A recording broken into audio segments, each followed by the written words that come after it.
Assalomu alaykum hurmatli kuzatuvchilar. Bugun bizlar Xudo xolasa Ko'shshepir Qum bozor yana geldik. Bu yerda yana shu Beyzi Sabrotgandan Arzu to'yxonasi yonidan kirib kelsangizlar, şöyle chap tarafda joylashgan joyimizni o'rnatib berdik. Bu yerda bir dona qayta uslubida eshik o'rnatgan ekanlar, shunga qarab passivet etib o'rnatib berdik. Bu eshikimizni bilasizlar, 2024-yilning eng trendda turgan eshiklardan biri. Qayta uslubida ishlangan. Ko'cha tarafini ranglari mokriy asfalt bo'ladi. Aynalarni svetlarni mos ravishda ishlandi. Shotlankalarni o'zining dizayni mos ravishda tushadi.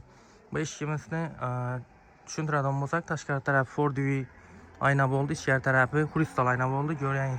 Ko'ryapsizlar, har safar aytardik, kechqurun ichkarining svetini yoqqan vaqti Ford V oq aynadan bo'lib rangini yo'qotib qo'yadi dedik. Shuning uchun bizda kristal ayna solardik. Shuni ina yeyishga kelib ustanib ketdik. Shuni musallatib ko'rsatsak bo'ladi. Ko'rishingiz mumkin, ichondan hech qanday bir narsa ko'rsanmaydi. Bu zashta bo'lib turadi. Ichoni ko'rinmaslik uchun bog'larni parda qo'yib qo'yadi. Eshigimizga keladigan bo'lsak, zamoqlari stimul zamok, 5 kilitli. Profillar 1.8lik, 8.4lik stenada ishlangan. Telari shuyler bo'ldi. Bu eshigimizni dizaynini o'zingizlar baho berib bir kommentariya yozib qo'yasizlar. Yana chiqayotganini ko'rsatamiz.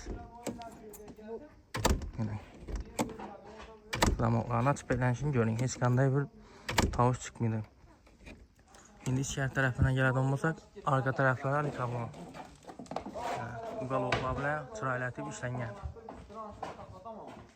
Hamma joyi shunday. Rezinkalari bosilgan, hamma joyinda. Xudo xolasa eshigimizni egasini topshirdik, ko'ngildagidek bo'lib chiqdi. Kim shunday dizaynda ishlagan bo'lsa, telefon raqamlarini qo'yamiz, bog'lanasizlar.